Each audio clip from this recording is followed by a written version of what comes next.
नमस्कार दोस्तों, स्वागत है आपका आपके अपने YouTube चैनल ज्ञान का अड्डा पर। दोस्तों मैं हूं राकेश सिहाग और आज हम चर्चा करने वाले हैं बहुत ही इंपॉर्टेंट टॉपिक जो है श्वसन तंत्र के बारे में। आज का जो टॉपिक होने वाला है वो श्वसन तंत्र क्या है, श्वसन की परिभाषा क्या है, श्वसन के प्रकार क्या है, श्वसन के अंग क्या है, इनके बारे में चर्चा करेंगे। तो वीडियो बहुत इंटरेस्टिंग होगा, आपको अंत तक देखना है।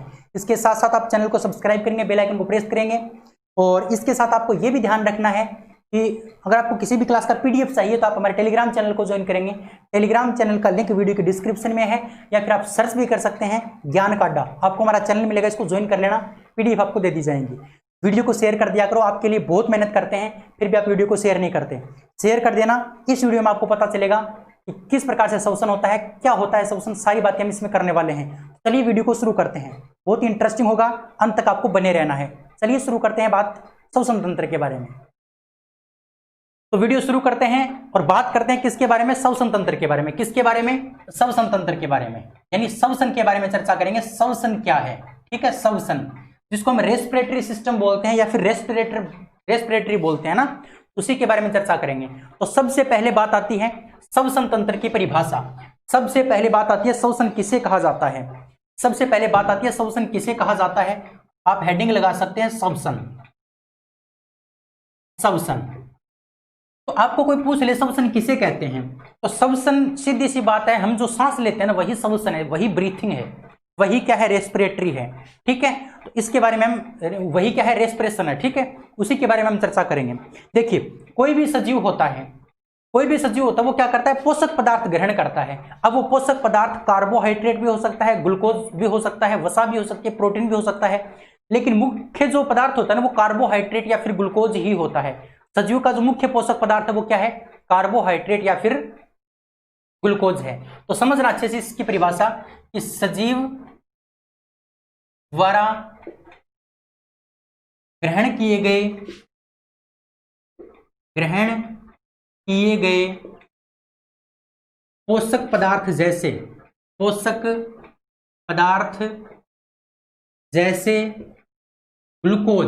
जैसे ग्लूकोज, समझना इस बात को अच्छे से।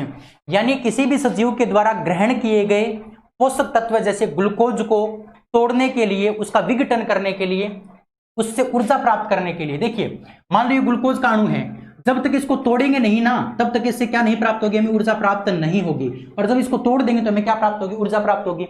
तो हम जो भोजन करते हैं ना वो ऊर्जा प्राप्त करने के लिए करते हैं। इसका मतलब इस ग्लूकोज को तोड़ना पड़ेगा। हमारे शरीर में अगर ऊर्जा प्राप्त करनी है तो हमें क्या करना पड़ेगा, इस ग्लूकोज को तोड़ना पड़ेगा। और इस ग्लूकोज को तोड़ने के लिए हम किसी हथौड़े का उपयोग नहीं करेंगे। ये थोड़ी है कि ग्लूकोज हमने शरीर के अंदर मतलब ग्लूकोज ले गए, उसके बाद उसको ऊपर से इस प्रकार से पीट दिया तो वो टूट गई, इस प्रकार से नहीं तोड़ा जाता है, उसको एक प्रक्रिया के माध्यम से तोड़ा जाता है। वो बात ही हमें समझनी है कि किसी भी ग्रहण किए गए पोषक पदार्थ जैसे ग्लूकोज को तोड़ने के लिए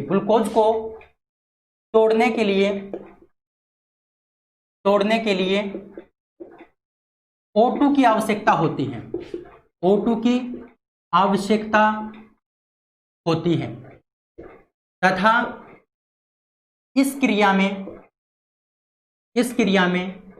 CO2 का भी उत्सर्जन होता है, CO2 का उत्पादन भी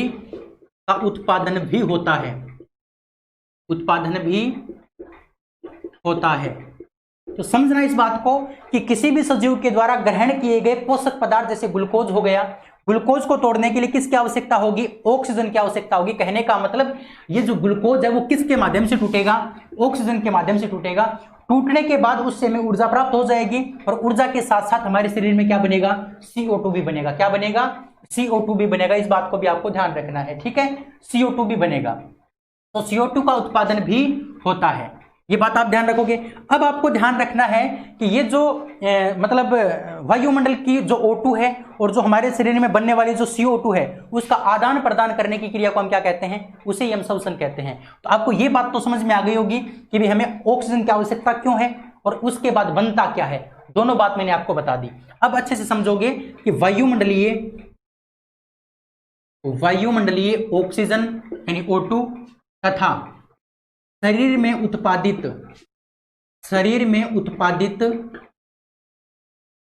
उत्पादित CO2 का आदान प्रदान करने की क्रिया, करने की क्रिया। श्वासन, श्वासन का मतलब होता है सांस लेना, यानी ब्रीथिंग करना। क्या करना? ब्रीथिंग करना, ब्रीथिंग। या श्वसन, श्वसन का मतलब होता है रेस्पिरेशन, रेस्पिरेशन कहलाता है, कहलाता है। तो ये बात आप ध्यान रखोगे, इसकी परिभाषा आपको मैंने बता दी, इसकी डेफिनेशन मैंने आपको बता दी कि श्वसन किसे कहा जाता है।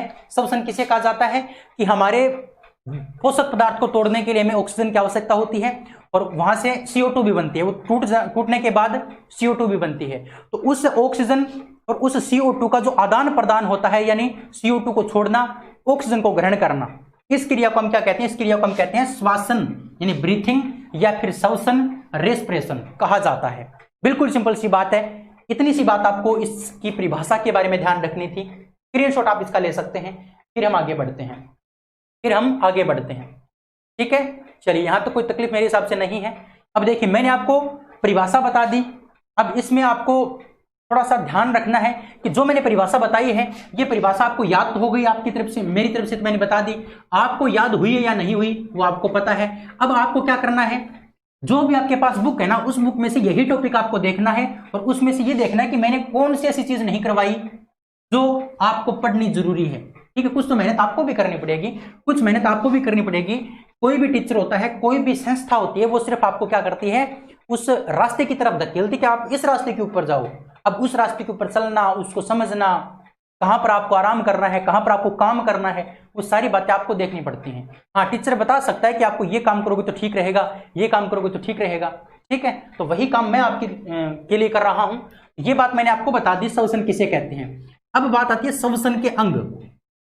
श्वसन के अंग, श्वसन के अंग आपके सिलेबस में टॉपिक है, श्वसन के अंग क्या है, श्वसन के अंग क्या है। जैसे हमारी बात करें, मनुष्य की बात करें, तो हमारे श्वसन के लिए फेफड़े काम आते हैं।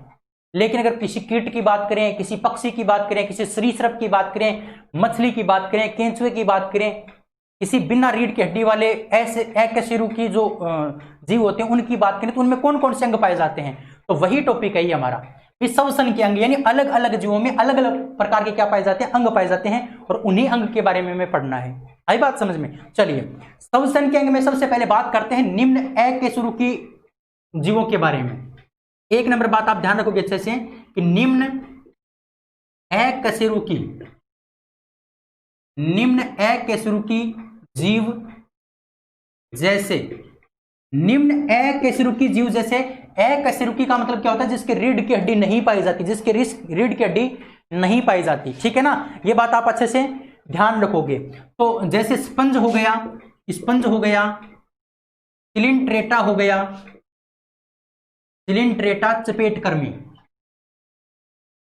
सिलिंट्रेटा चपेटकर्मी आदि आदि। तो जो अकशेरुकी जीव होते हैं, जैसे स्पंज हो गया, सिलिंट्रेटा चपेटकर्मी हो गया, या और बहुत सारे जीव हैं जिनके क्या नहीं पाया जाता, रीढ़ की हड्डी नहीं पाई जाती। जिनमें रीढ़ की हड्डी नहीं होती है, जिसको हम अकशेरुकी मतलब प्राणी बोलते हैं, जिनको हम अकशेरुकी जीव बोलते हैं, उनमें क्या पाया जाता है, उनमें ऑक्सीजन और CO2 का आदान प्रदान कहां से होता है, उसके सारे शरीर से ही होता है। उसको किसी अंग की आवश्यकता नहीं होती, पूरे शरीर से ही क्या होता है, CO2 और ऑक्सीजन का आदान प्रदान होता है। तो समझोगे, सिलिंट्रेटा आदि में O2 व CO2 का आदान प्रदान, O2 व CO2 का आदान प्रदान संपूर्ण शरीर से ही होता है, संपूर्ण शरीर से ही होता है। अब देखिए, यही टॉपिक था हमारा कि श्वसन के लिए कौन सा अंग काम आता है। तो जो अकशेरुकी जीव होते हैं, जिनके अंदर रीढ़ की हड्डी नहीं पाई जाती, वो जीव किसके माध्यम से अपना श्वसन करते हैं, वो अपने शरीर के माध्यम से। किसके माध्यम से, शरीर के माध्यम से। उनका जो शरीर है, उनकी जो त्वचा है ना, वही क्या करती है, श्वसन का काम करती है। तो ये पहला हमारा टॉपिक हो गया, ध्यान रखना। श्वसन के अंग में हमने अकशेरुकी जीव के बारे में पढ़ लिया। इसी प्रकार से आपको याद रखना है, इसी प्रकार से आपको ध्यान रखना है, इसी प्रकार से आपको ध्यान रखना है केंचुए के बारे में। किसके बारे में, केंचुए के बारे में। तो समझोगे अच्छे से कि जो केंचुआ है, केंचुआ अपनी आर्द्र क्यूटिकल, आर्द्र क्यूटिकल से क्या कर लेता है, श्वसन कर लेता है। ध्यान रखोगे इस बात को कि जो केंचुआ होता है वो अपनी आर्द्र जो क्यूटिकल होती है उसको श्वसन के लिए क्या करता है, उपयोग करता है। तो केंचुआ अपनी आर्द्र क्यूटिकल को श्वसन के लिए उपयोग में लेता है, उपयोग में लेता है। ये बात आप ध्यान रखोगे अच्छे से कि जो केंचुआ होता है, केंचुआ वो अपनी आर्द्र क्यूटिकल को, आर्द्र क्यूटिकल मतलब, क्यूटिकल का मतलब क्या होता है, छल्ली, एक प्रकार की छल्ली होती है, ठीक है। यानी जो केंचुआ होता है इस प्रकार से, मान लो ये केंचुआ इस प्रकार से, तो केंचुए की इस प्रकार से यहाँ पर इस प्रकार से छल्ली सी पाई जाती है, ठीक है, इस प्रकार की, उसको बोलते हैं क्यूटिकल। और ये क्या रहती है, नम रहती है। नम का मतलब आर्द्र रहती है, यानी गिल्ली गिल्ली रहती है, और यहीं से क्या करता है, वो अपना श्वसन करता है, ठीक है ना। तो ये बात आप ध्यान रखोगे अच्छे से कि जो केंचुआ होता है वो किसके माध्यम से श्वसन करता है, आर्द्र क्यूटिकल के माध्यम से। किसके माध्यम से, आर्द्र क्यूटिकल के माध्यम से वो अपना श्वसन करता है केंचुआ। ये बात आप अच्छे से ध्यान रखोगे। इसी प्रकार से बात करते हैं कीटों की। किसकी बात करते हैं, कीटों की बात करते हैं। तो मैंने आपको केंचुए के बारे में बता दिया अच्छे से, उम्मीद करते हैं ये बात आपको समझ में आई होगी।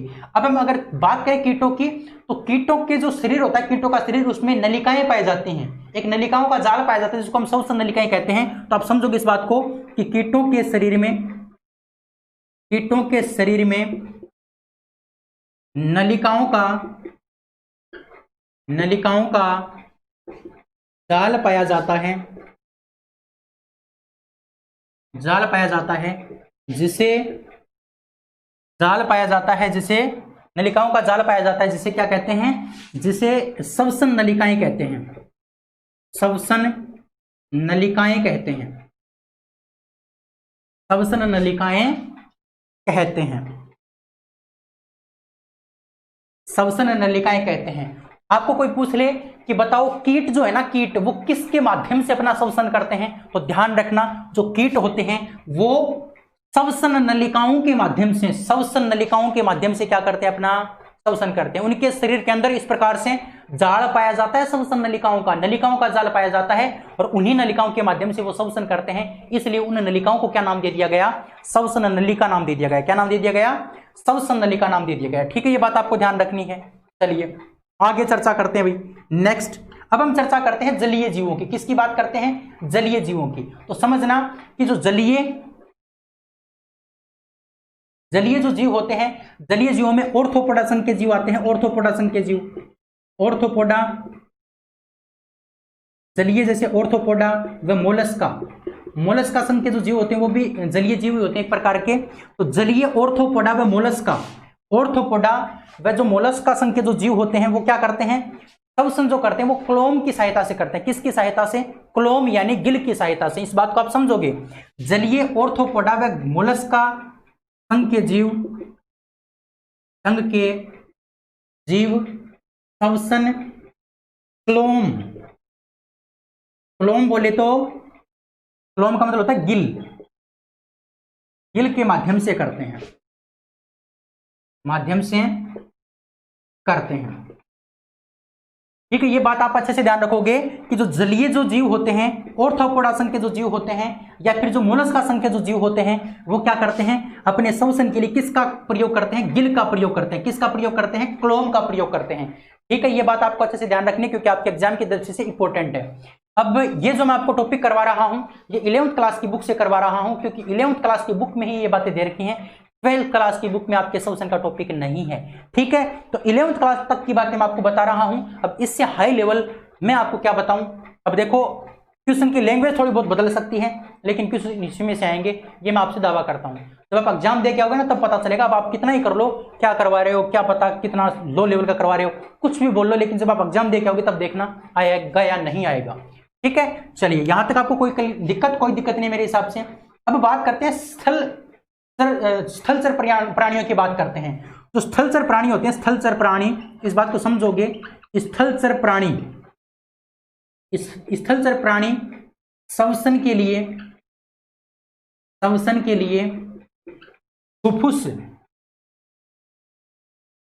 फुफ्फुस यानी फेफड़े, फुफ्फुस यानी फेफड़ों का क्या करते हैं, फेफड़ों का उपयोग करते हैं, ठीक है। ये बात आप ध्यान रखोगे किसके लिए, स्थलचर प्राणियों के लिए। स्थलचर प्राणियों की अगर बात करते हैं तो जो स्थलचर प्राणी होते हैं वो श्वसन के लिए किसका प्रयोग करते हैं? वो श्वसन के लिए फुफ्फुस या फिर फेफड़ों का प्रयोग करते हैं। किसका प्रयोग करते हैं? फुफ्फुस या फिर फेफड़ों का प्रयोग करते हैं। यहां तक आप इसका स्क्रीनशॉट ले लीजिए, फिर हम आगे बढ़ते हैं। चलिए, ले लिया आपने स्क्रीनशॉट बहुत अच्छे से। चलिए, तो मैंने आपको बताया कि जो श्वसन होता है, श्वसन, उसमें हमने क्या पढ़ा? एक तो हमने पढ़ा श्वसन किसे कहते हैं, फिर हमने पढ़ा श्वसन के अंग। तो मैंने आपको ये बात तो बता दी कि जो जलीय जीव होते हैं वो किसके माध्यम से श्वसन करते हैं, और जो स्थलचर होते हैं वो किसके माध्यम से श्वसन करते हैं। अगर बात करें हम किसकी, केंचुए की बात करें तो वो किसके माध्यम से अपना श्वसन करता है, कीट किसके माध्यम से श्वसन करते हैं। तो अकशेरुकी जीव होते हैं, अकशेरुकी जीव यानी जिसके अंदर रीढ़ की हड्डी नहीं पाई जाती, वो किस प्रकार से श्वसन करते हैं। अब एक बात आपके दिमाग में आई होगी कि आपने अकशेरुकी के बारे में तो बता दिया, लेकिन आपने कशेरुकी के बारे में नहीं बताया, यानी जिसके अंदर रीढ़ की हड्डी पाई जाती है उनके बारे में आपने नहीं बताया। तो उनके बारे में आपको अब बता दिया जाएगा, ठीक है, उनके बारे में आपको अब बता दिया जाएगा। अच्छे से आपको इस बात को समझना है, अच्छे से इस बात को आपको समझना है। देखिए, मैंने आपको अकशेरुकी के बारे में बताया है, अब हम चर्चा करते हैं कशेरुकों की। किसकी? कशेरुकों की बात करते हैं। तो जो कशेरुकी जो जीव होते हैं, कशेरुकी जीव, वो क्या करते हैं? वो क्लोम की सहायता से श्वसन करते हैं। किसकी सहायता से? सॉरी, फेफड़ों की सहायता से। किसकी सहायता से? फेफड़ों की सहायता से श्वसन करते हैं। लेकिन कशेरुकी में एक मछली जो होता है ना, मछली, वो किसके माध्यम से करता है? क्लोम की सहायता से। तो ध्यान रखना, इंपॉर्टेंट बात है, अच्छे से आपको ये बात समझनी है, अच्छे से समझना है कि कशेरुकी जीव जैसे कशेरुकी जीव की अगर बात करते हैं तो कशेरुकी जीवों में कौन आता है? कशेरुकी जो जीव होते हैं उनमें बात आती है सबसे पहले किसकी? कशेरुकी जीवों में सबसे पहले बात आती है सरीसृप की। सरीसृप का मतलब क्या है? यहां पर सरीसृप का जो मतलब है वो है, ध्यान रखना, जो मतलब हमारे रेंकर जो चलते हैं ना, रेंकर चलते हैं, रेंकर चलने वाले जो प्राणी होते हैं उनको हम क्या कहते हैं? उनको हम कहते हैं सरीसृप। क्या कहते हैं? सरीसृप कहते हैं। इस बात को आप ध्यान रखोगे, ठीक है, उसको हम क्या कहते हैं? सरीसृप कहते हैं, ठीक है। रेंकर चलने वाले प्राणी तो क्या कहलाते हैं? सरीसृप कहलाते हैं। इसके साथ साथ आप ध्यान रखोगे पक्षी, सरीसृप, पक्षी, और जो हमारे मनुष्य की अगर बात कर लें, स्तनधारी की बात कर लें, और स्तनधारी श्वसन के लिए फेफड़ों का या फिर फुफ्फुस का प्रयोग करते हैं। फुफ्फुस का प्रयोग करते हैं। जबकि मछली कशेरुकी प्राणी होते हुए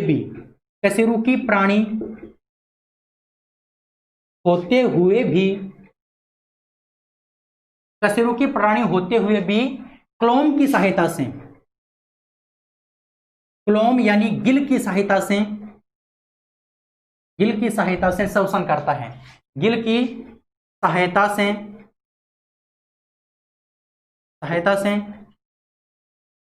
श्वसन करता है, ठीक है ना। ये बात आप अच्छे से अपने दिमाग में एडजस्ट कर लोगे कि जो मछली होती है, मछली वो कशेरुकी प्राणी होता है, यानी रीढ़ की हड्डी उसके अंदर होती है, लेकिन फिर भी वो क्या करता है?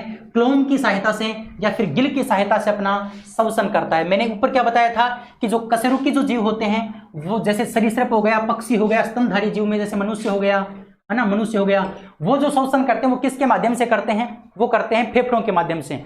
लेकिन इसी कशेरुकी में आता है मछली। इसी कशेरुकी में कौन आता है? मछली आता है। और मछली थोड़ा सा अपवाद मान सकते हो, ये किसके माध्यम से श्वसन करता है? ये क्लोम की सहायता से श्वसन करता है। किसकी सहायता से? क्लोम की सहायता से, ठीक है ना। ये बात आप ध्यान रखोगे। इसके साथ साथ मैं आपको एक बात और बता दूं उभयचर के बारे में। उभयचर प्राणी जैसे मेंढक, ध्यान रखना कि उभयचर प्राणी जो मेंढक होता है, मेंढक, वो अपनी आर्द्र त्वचा के द्वारा क्या कर लेता है? श्वसन कर लेता है। तो ध्यान रखना, उभयचर प्राणी जैसे मेंढक अपनी आर्द्र त्वचा से भी क्या कर सकता है? त्वचा से भी श्वसन कर सकता है,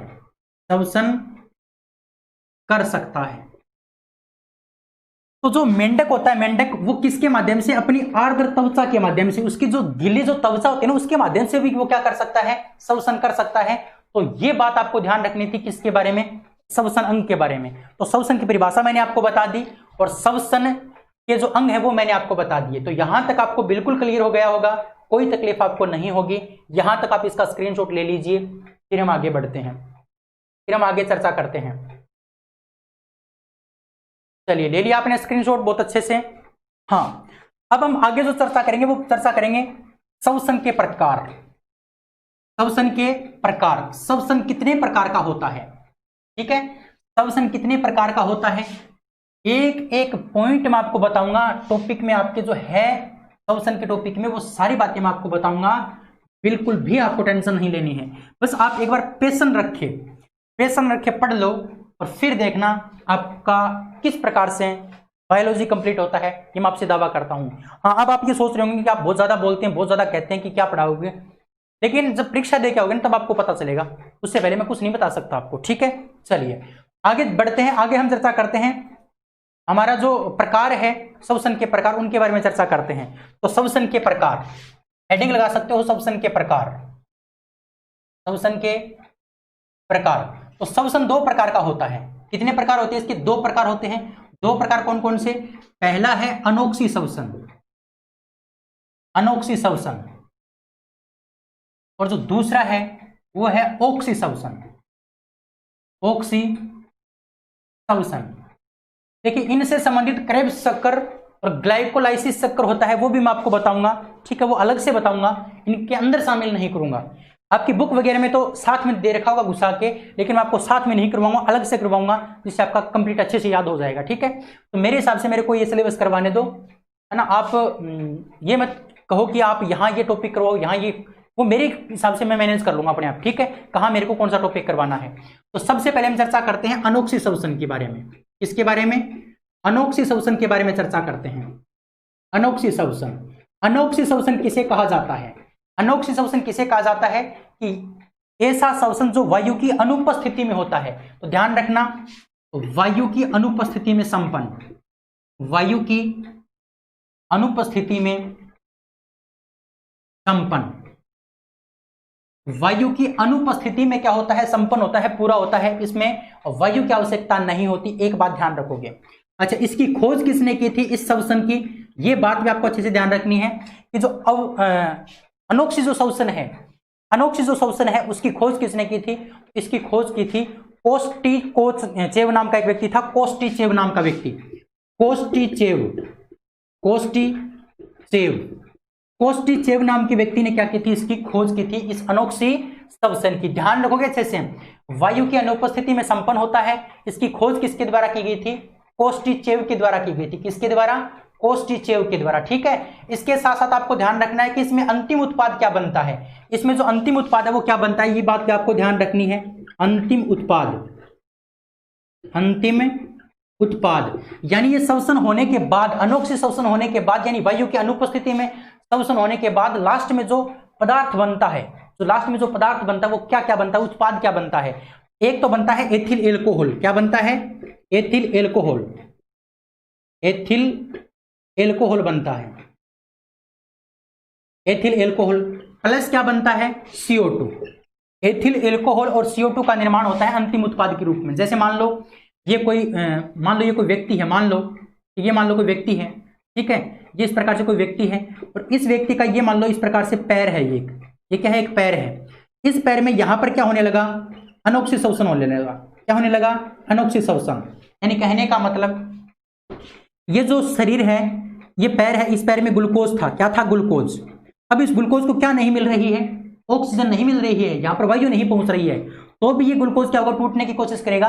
तो ये जब टूटेगा ना तो क्या बनेगा, एक तो एथिल एल्कोहल बनेगा और इस साथ में क्या बनेगा, CO2 बनेगा। क्या बनेगा, CO2 बनेगा, और साथ में लैक्टिक अम्ल भी बनता है मांसपेशियों के अंदर, ठीक है, वो बात मैं आपको बाद में बताऊंगा।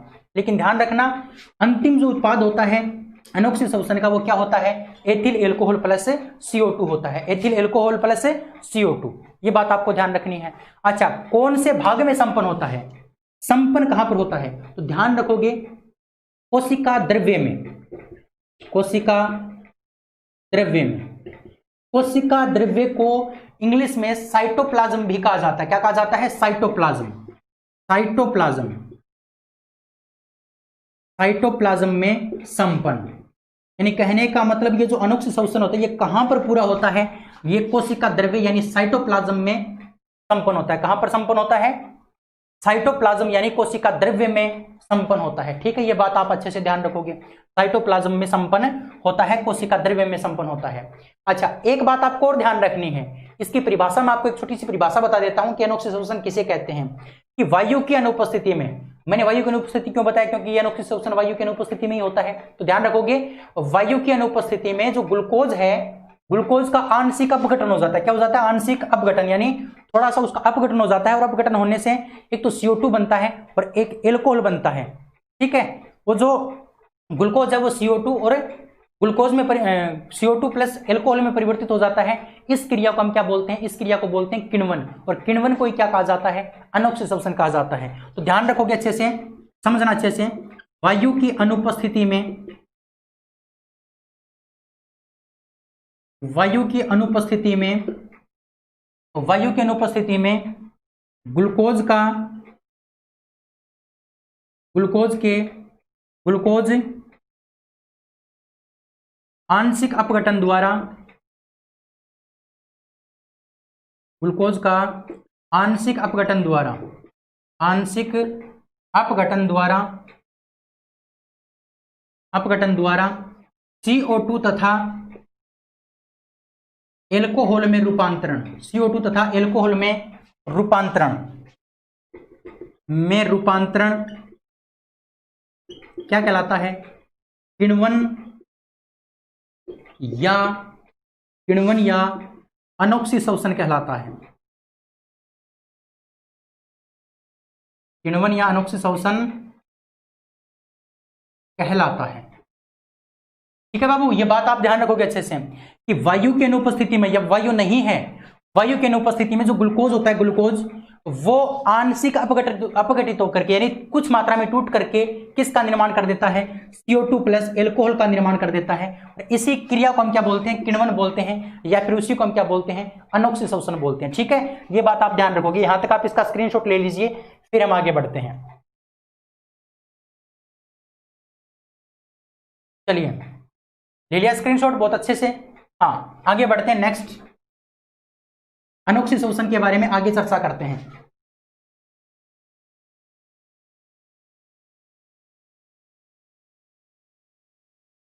अब देखिए, अब बात आती है कि जो हमारा मतलब जीवाणु होता है, कवक होता है, यीस्ट होता है, वो किस प्रकार का किण्वन करते हैं? ये क्वेश्चन भी आपसे पूछा जा सकता है। तो ध्यान रखोगे, जीवाणु, कवक व यीस्ट, यीस्ट को हम खमीर भी बोल सकते हैं। क्या बोल सकते हैं? खमीर। खमीर जो है ना वो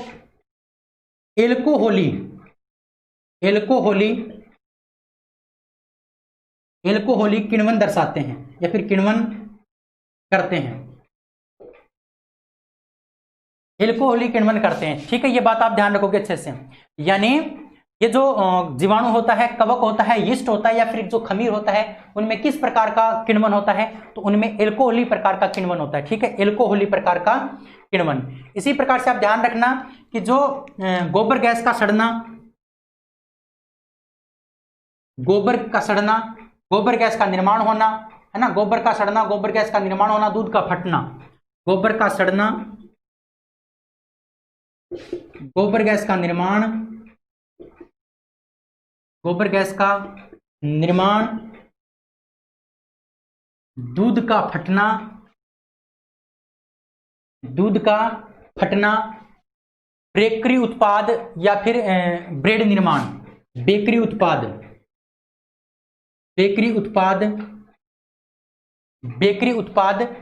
आदि, बेकरी उत्पाद चर्चा करते हैं। तो बेकरी उत्पाद, दूध का फटना हो गया, इसके साथ साथ गोबर गैस का निर्माण हो गया, गोबर गैस का सड़ना हो गया, दूध का फटना हो गया, बेकरी उत्पाद आदि किसके उदाहरण हैं?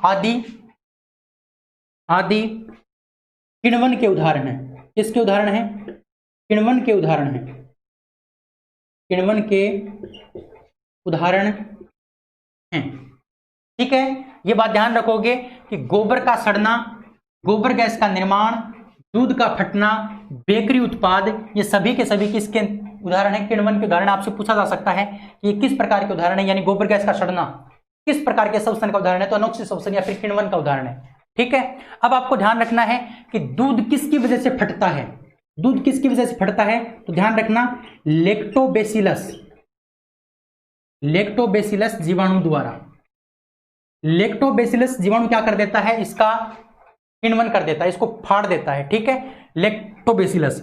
बेकरी उत्पाद का मतलब होता है ब्रेड निर्माण, बेकरी उत्पाद का मतलब होता है ब्रेड निर्माण, ब्रेड का निर्माण करना।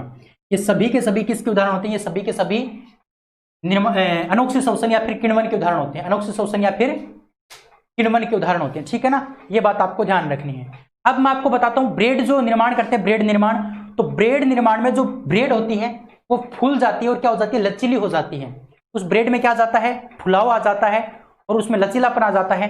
वो किसके कारण आता है? वो किसके कारण आता है, वो आपको ध्यान रखना है। चलिए मैं आपको बता देता हूं अच्छे से। ब्रेड निर्माण के समय, ब्रेड का जब क्या किया जाता है, ब्रेड का जब निर्माण किया जाता है, ब्रेड का जब निर्माण किया जाता है तो ब्रेड निर्माण के समय, ब्रेड निर्माण के समय उसमें कवक यीस्ट डाला जाता है। क्या डाला जाता है? कवक यीस्ट। तो ध्यान रखोगे, ब्रेड निर्माण के समय कवक यीस्ट, कवक यीस्ट, कवक यीस्ट को क्या बोलते हैं? सेकेरोमाइसिस। क्या बोलते हैं? Saccharomyces, Saccharomyces, Saccharomyces, Saccharomyces. ध्यान रखोगे, ब्रेड निर्माण के समय कवक यीस्ट जो होता है उसको हम सेकेरोमाइसिस बोलते हैं। सेकेरोमाइसिस द्वारा, सेकेरोमाइसिस द्वारा CO2 का उत्सर्जन होता है। CO2 का क्या होता है? निष्कासन होता है। CO2 का निष्कासन होता है, CO2 का निष्कासन होता है, CO2 का निष्कासन होता है। इस क्रिया को हम क्या बोलते हैं? इस क्रिया को बोलते हैं खमीर उठना, जिसे क्या कहा जाता है? जिसे खमीर उठना कहा जाता है, खमीर उठना कहा जाता है, खमीर उठना कहा जाता है। ठीक है, ये बात ध्यान रखोगे। तो खमीर उठना किसे कहा जाता है? यानी जो हमारा ब्रेड निर्माण करते हैं, ब्रेड का निर्माण करते हैं, उस समय हम ब्रेड के अंदर क्या डालते हैं? कवक यीस्ट डालते हैं या फिर सेकेरोमाइसिस डालते हैं। क्या डालते हैं? सेकेरोमाइसिस डालते हैं। और ये सेकेरोमाइसिस क्या कर देता है? गर्म होने पर CO2 गैस उत्पन्न करता है। क्या करता है? CO2 गैस का निष्कासन करता है और इसी CO2 गैस के निष्कासन को हम क्या कहते हैं? खमीर उठना कहते हैं। और इसी कारण से ही ब्रेड क्या हो जाती है? लचीली हो जाती है। क्या हो जाती है? ब्रेड लचीली हो जाती है। ठीक है, ये बात आप अच्छे से ध्यान रखोगे। उम्मीद करता हूं यहां तक आपको क्लियर हो गया होगा। इसका आप स्क्रीनशॉट ले लीजिए, फिर हम आगे बढ़ते हैं, फिर हम नेक्स्ट चर्चा करते हैं।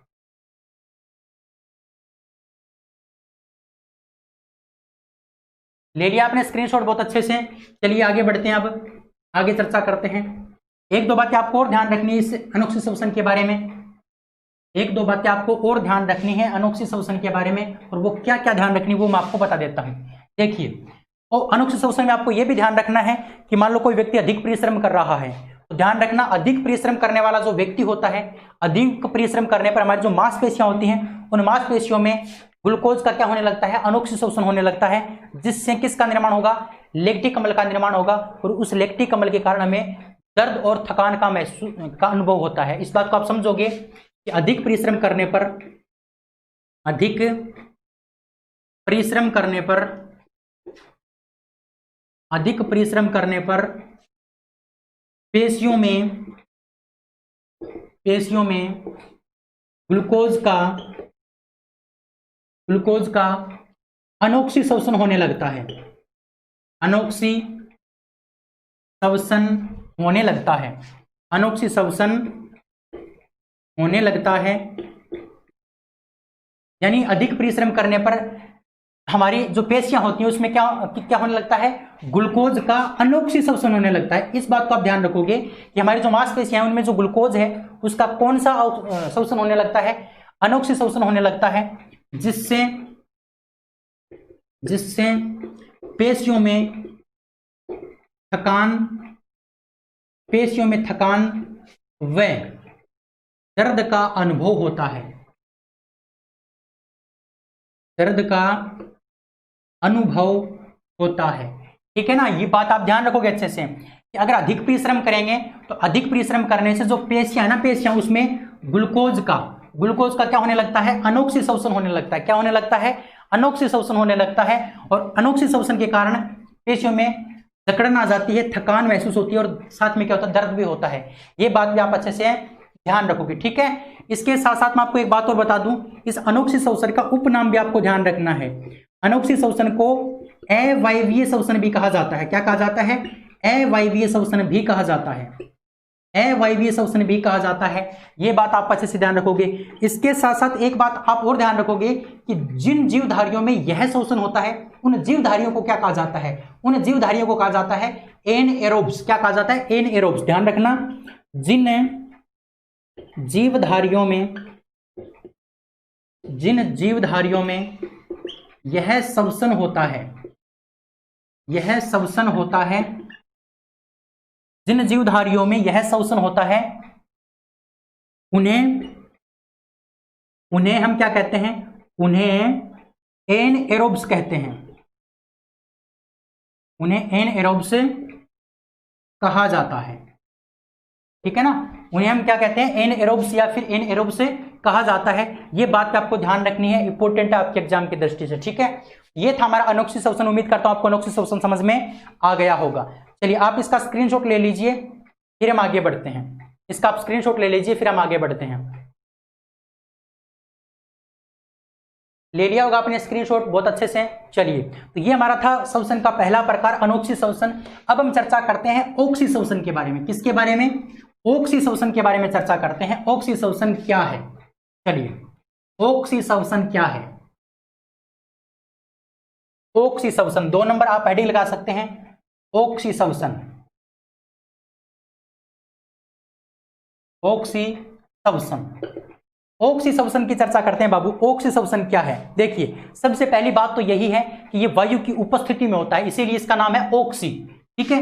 वायु की उपस्थिति में संपन्न, वायु की उपस्थिति में संपन्न। दूसरी बात, इसका उपनाम, इसका उपनाम क्या है, इसे हम वायवीय शोषण भी कहते हैं। क्या कहते हैं, वायवीय शोषण, इसे हम वायवीय शोषण भी कहते हैं। ये बात पे आप ध्यान रखोगे। अच्छा, इसमें होता क्या है, ये जो ओक्सी शोषण होता है ना, ये माइटोकॉन्ड्रिया के अंदर होता है। माइटोकॉन्ड्रिया के एक तो मैट्रिक्स भाग होता है और एक आंतरिक जो झिल्ली होती है, 2 जगह ये क्रिया होती है। लेकिन मैं आपको एक कंफ्यूजन का क्वेश्चन बताऊंगा, वो मैं आपको इस टॉपिक के बाद बताऊंगा, समझना, वो क्वेश्चन बहुत इंपॉर्टेंट है, ठीक है। तो समझना कि जो ओक्सी शोषण होता है वो कहां पर होता है, ओक्सी शोषण जो होता है वो माइटोकॉन्ड्रिया में होता है। तो एक मैं आपको सेंटेंस लिखवा रहा हूं, उस सेंटेंस को अच्छे से समझना कि माइटोकॉन्ड्रिया में होने वाले ओक्सी शोषण में, होने वाले ओक्सी शोषण में, जो ओक्सी शोषण में किसका पूर्ण मतलब ये जो माइटोकॉन्ड्रिया होता है, माइटोकॉन्ड्रिया का भाग, उसमें जो हमारा ओक्सी शोषण की क्रिया संपन्न होती है, तो उस दौरान जो ग्लाइकोलाइसिस चक्कर होता है। अब ग्लाइकोलाइसिस चक्कर क्या है इसके बारे में आपको अलग से बताऊंगा, टेंशन मत लो। लेकिन समझना कि जो माइटोकॉन्ड्रिया का भाग होता है, उस माइटोकॉन्ड्रिया के भाग में ओक्सी शोषण की घटना घटित होती है। कौन सी घटना घटित होती है, ओक्सी शोषण। तो माइटोकॉन्ड्रिया में होने वाले ओक्सी शोषण के दौरान ग्लाइकोलाइसिस का अंतिम उत्पाद क्या होता है, पाइरुवेट होता है। समझना इस बात को, ओक्सी शोषण के दौरान ग्लाइकोलाइसिस का अंतिम उत्पाद, ग्लाइकोलाइसिस का अंतिम उत्पाद, ग्लाइकोलाइसिस का जो अंतिम उत्पाद है वो पाइरुवेट होता है। अंतिम उत्पाद पाइरुवेट कोशिका द्रव्य से माइटोकॉन्ड्रिया में प्रवेश करता है या फिर माइटोकॉन्ड्रिया में परिवहन करता है, ठीक है। कोशिका द्रव्य से माइटोकॉन्ड्रिया में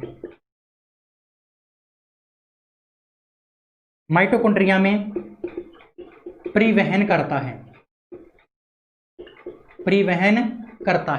ठीक है ना। ये बात ध्यान रखोगे कि जो माइटोकॉन्ड्रिया है उसमें जो ओक्सी शोषण होता है, उस ओक्सी शोषण के दौरान होगा क्या कि जो ग्लाइकोलाइसिस जो चक्कर होता है, उस ग्लाइकोलाइसिस चक्कर का जो अंतिम उत्पाद है पाइरुवेट, वो पाइरुवेट क्या करेगा, कोशिका द्रव्य से निकल के कहां चला जाएगा, माइटोकॉन्ड्रिया में चला जाएगा। तो ध्यान रखना ऑक्सीशोषण में क्या होगा, ये जो पाइरूवेट है, पाइरूवेट ये कोशिका द्रव्य से निकलकर कहां चला जाता है, माइटोकॉन्ड्रिया में प्रवेश कर जाता है। माइटोकॉन्ड्रिया में प्रवेश करने के बाद इस पाइरूवेट के ऊपर इस पाइरूवेट का क्या होता है, पूर्ण ऑक्सीकरण होता है। क्या होता है, पूर्ण ऑक्सीकरण होता है। क्या होता है, पूर्ण ऑक्सीकरण। समझना से इस बात को एक लय से बताने की कोशिश कर रहा हूं कि जो माइटोकॉन्ड्रिया होता है उसमें जो ऑक्सीशोषण होगा उस टाइम क्या होगा, ये जो पाइरूवेट है, पाइरूवेट होता क्या है, ग्लाइकोलाइसिस का अंतिम उत्पाद होता है। ग्लाइकोलाइसिस क्या होता है वो मैं आपको बाद में बताऊंगा। तो ग्लाइकोलाइसिस का जो अंतिम उत्पाद है पाइरूवेट, वो कोशिका द्रव्य से निकलकर कहां आ गया, माइटोकॉन्ड्रिया में आ गया। कहां आ गया, माइटोकॉन्ड्रिया में। और माइटोकॉन्ड्रिया में आने के बाद इसका क्या होता है, पूर्ण ऑक्सीकरण होता है। क्या होता है, पूर्ण ऑक्सीकरण होता है। और इसका पूर्ण ऑक्सीकरण होने के बाद, जब इसका पूर्ण ऑक्सीकरण होगा तो यह हाइड्रोजन अणुओं में क्या हो जाता है, टूट जाता है। तो इस पाइरूवेट के जो हाइड्रोजन अणु हैं, हाइड्रोजन अणु वो क्या हो जाते हैं, हाइड्रोजन अणु पृथक हो जाते हैं। क्या हो जाते हैं, हाइड्रोजन अणु अलग अलग हो जाते हैं, पृथक पृथक हो जाते हैं। और पृथक पृथक होकर के 3 अणु किसके बना लेते हैं, 3 अणु CO2 के बना लेते हैं। 3 अणु किसके बना लेते हैं, CO2 के बना लेते हैं। और ये क्या होती है, ये फर्स्ट स्टेप होती है। ये क्या होती है, फर्स्ट स्टेप होती है किसकी, ऑक्सीशोषण की। तो पहले स्टेप में क्या होता है, पहली स्टेप में पाइरूवेट का पूर्ण ऑक्सीकरण होता है। और पूर्ण ऑक्सीकरण होने के बाद ये जो पाइरूवेट होता है ये हाइड्रोजन अणुओं में अलग अलग हो जाता है। और ये हाइड्रोजन अणु जो होते हैं वो क्या करते हैं, CO2 का निर्माण करते हैं। CO2 का क्या करते हैं, उत्सर्जन करते हैं। और ये कौन सी क्रिया है, ये पहली स्टेप है। कौन सी स्टेप है, पहली स्टेप। तो यहां तक आपको समझ में आ गया होगा, इसका स्क्रीनशॉट ले लीजिए, फिर हम आगे बढ़ते हैं। चलिए ले लिया होगा आपने स्क्रीनशॉट। तो पहली स्टेप मैंने आपको बता दी। अब आपको एक बात समझनी है, अब आपको एक बात समझनी है, ये जो पाइरूवेट है, ये पाइरूवेट कोशिका द्रव्य से निकलकर कहां आ गया था, कोशिका द्रव्य से निकल करके माइटोकॉन्ड्रिया में आ गया था। माइटोकॉन्ड्रिया में आने के बाद इसका क्या होता है, पूर्ण ऑक्सीकरण होता है। पूर्ण ऑक्सीकरण होने के बाद ये हाइड्रोजन अणुओं में टूट जाता है। और हाइड्रोजन अणु टूटने के बाद किसका निर्माण करते हैं, 3 कार्बन डाइऑक्साइड अणुओं का निर्माण करते हैं। और इस क्रिया को बोलते हैं फर्स्ट स्टेप। ये हमारी क्या है, ऑक्सीशोषण की पहली स्टेप है। और ऑक्सीशोषण की जो पहली स्टेप है वो कहां पर संपन्न होती है, ये संपन्न कहां पर होती है, ये संपन्न कहां पर होती है। तो ध्यान रखना माइटोकॉन्ड्रिया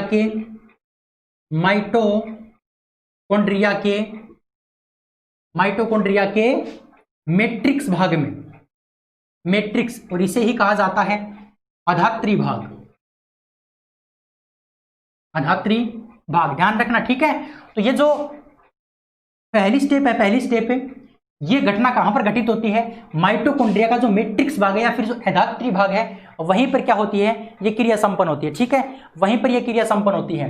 अच्छा, क्वेश्चन आपको क्या पूछेगा, क्वेश्चन पूछेगा कि पाइरूवेट का पूर्ण ऑक्सीकरण कहां पर होता है, पाइरूवेट का पूर्ण ऑक्सीकरण कहां पर होता है, तो माइटोकॉन्ड्रिया के मैट्रिक्स भाग में। क्वेश्चन आपको पूछ लेगा कि पाइरूवेट के पूर्ण ऑक्सीकरण से हाइड्रोजन अणु का निर्माण होता है, वो कितने अणुओं, कितने मतलब कार्बन डाइऑक्साइड के अणुओं का निर्माण करते हैं, तो 3 कार्बन डाइऑक्साइड के अणुओं का निर्माण करते हैं। ठीक है, ये बात आपको समझ में आ गई। ये थी पहली स्टेप, ये थी पहली स्टेप जो कहां पर संपन्न होती है, मैट्रिक्स भाग में संपन्न होती है। ठीक है, अब बात करते हैं दूसरी स्टेप की। यहां तक कोई तकलीफ नहीं है। ठीक है, कोई तकलीफ नहीं है। आगे बढ़ते हैं, देखिए आगे सेकंड बात समझना अच्छे से कि ये जो हाइड्रोजन अणु अलग हुए थे ना, हाइड्रोजन अणु अलग हुए थे, इन हाइड्रोजन अणुओं से क्या होता है, इलेक्ट्रॉन। इन हाइड्रोजन अणुओं के जो इलेक्ट्रॉन होते हैं वो इलेक्ट्रॉन कहां पर चले जाते हैं, वो इलेक्ट्रॉन ऑक्सीजन अणुओं की तरफ चले जाते हैं। कहां पर चले जाते हैं, O2 अणु की तरफ चले जाते हैं, O2 अणु की तरफ चले जाते हैं। अच्छा, ये O2 अणु कहां से आया है, ये हमने जब ऑक्सीशोषण किया है ना, ऑक्सीजन तो आई है हमारे शरीर में, तो उस हाइड्रोजन अणु के जो इलेक्ट्रॉन होते हैं, हाइड्रोजन अणु अलग अलग हो गया, और इसके जो इलेक्ट्रॉन होते हैं वो किसकी तरफ चले जाते हैं, O2 अणु की तरफ चले जाते हैं। और O2 अणु की तरफ जाने के बाद यहां से क्या प्राप्त होती है, ऊर्जा प्राप्त होती है। और ऊर्जा किसके रूप में प्राप्त होती है, ATP के रूप में। किसके रूप में, ATP के रूप में। ये हमारी कौन सी स्टेप हो गई, ये हमारी स्टेप नंबर 2 हो गई। कौन सी स्टेप हो गई, सेकंड स्टेप। ठीक है, तो ध्यान रखना, क्वेश्चन आपको पूछेगा कि ऑक्सीशोषण की दूसरी स्टेप में, ऑक्सीशोषण के दूसरे स्टेप में किसका निर्माण होता है, ऊर्जा का निर्माण होता है। किसके रूप में, ATP के रूप में। किसके द्वारा होता है, जब हाइड्रोजन के इलेक्ट्रॉन ऑक्सीजन की तरफ जाते हैं ना, तब ऊर्जा का निर्माण होता है। ठीक है, और इसको हम बोलते हैं सेकंड स्टेप। और ये जो क्रिया है ना, सेकंड स्टेप वाली क्रिया, ये कहां पर संपन्न होती है? ये सेकंड स्टेप वाली क्रिया कहां पर संपन्न होती है? ये बात पे आपको ध्यान रखना है कि जो माइटोकॉन्ड्रिया होता है, माइटोकॉन्ड्रिया की आंतरिक झिल्ली में, माइटोकॉन्ड्रिया की जो आंतरिक झिल्ली होती है, वहां पर ये सेकंड स्टेप वाली क्रिया संपन्न होती है। यानी इलेक्ट्रॉन प्लस ऑक्सीजन अणु कहां पर मिलते हैं? ये माइटोकॉन्ड्रिया की आंतरिक झिल्ली पर मिलते हैं। कहां पर मिलते हैं? माइटोकॉन्ड्रिया की आंतरिक झिल्ली में मिलते हैं, ठीक है। और ये जो पहली स्टेप वाली जो क्रिया थी वो कहां पर हुई थी? मैट्रिक्स भाग में हुई थी। वहां पर पाइरुवेट जो अणु है वो टूट गया था और उससे क्या प्राप्त हुई थी? हमें CO2 प्राप्त हुई थी। वो क्रिया कहां पर संपन्न होती है? मैट्रिक्स में। और ये सेकंड स्टेप वाली क्रिया कहां पर संपन्न होती है? माइटोकॉन्ड्रिया की आंतरिक झिल्ली में, ठीक है। ये बात आपको ध्यान रखनी है। अब आपको एक बात और ध्यान रखनी है, इस ऑक्सीशोषण का जो अंतिम उत्पाद होता है, इसका अंतिम उत्पाद वो क्या होता है? इसका जो अंतिम उत्पाद होता है वो CO2 होता है। क्या होता है? CO2। और अनोक्सीशोषण का मैंने आपको बताया था, अनोक्सीशोषण का एथिल एल्कोहल प्लस CO2 दोनों अंतिम उत्पाद होते हैं। और इसका अंतिम उत्पाद क्या होता है? केवल और केवल CO2 होता है, ठीक है। केवल और केवल क्या होता है? CO2 होता है। इसका आप स्क्रीनशॉट ले लीजिए। इतनी बात आपको ध्यान रखनी थी ऑक्सी और अनोक्सीशोषण के बारे में। चलिए, ले लिया होगा आपने स्क्रीनशॉट बहुत अच्छे से। तो उम्मीद करता हूं आपको यहां तक अच्छे से क्लियर समझ में आ गया होगा, अच्छे से आपको ये बात समझ में आ गई होगी। तो मैंने आपको श्वसन क्या है वो करवा दिया, श्वसन के अंग कौन कौन से होते हैं वो करवा दिया, फिर मैंने आपको करवाया श्वसन के प्रकार। अब आगे जो हम चर्चा करेंगे वो ग्लाइकोलाइसिस चक्कर, क्रेब्स चक्कर, कोशिकीय श्वसन क्या होता है, श्वसन गुणांक क्या होता है, कार्बोहाइड्रेट का कितना होता है, वसा का कितना होता है और प्रोटीन का कितना होता है। उसके बाद हम चलेंगे मानव श्वसन तंत्र की ओर, ठीक है। फिर मानव श्वसन तंत्र के बारे में चर्चा करेंगे, ठीक है। और पौधों में श्वसन के बारे में आपको नहीं पढ़ना है क्योंकि आपके सिलेबस में नहीं है, ये बात आपको थोड़ी सी ध्यान रखनी है, ठीक है। तो आज के इस वीडियो को यहीं पर समाप्त करते हैं, अगले वीडियो में फिर मिलेंगे। तब तक के लिए जय हिंद, जय भारत। अच्छे से पीछे की वीडियो देख लेना। फिर भी फिर भी कोई अगर आपको दिक्कत लगे तो आप आराम से डाउट पूछ सकते हैं। अलग से हम डाउट क्लियरिंग सेशन आपके लिए तैयार कर देंगे, बना देंगे आपके लिए, लेकिन आपको क्वेश्चन पूछना पड़ेगा, ठीक है, तब बताएंगे, ठीक है। चलिए, तो आज की इस वीडियो को यहीं पर विराम देते हैं, अगले वीडियो में फिर मिलेंगे। तब तक के लिए जय हिंद, जय Bharat. Thank you, bye bye.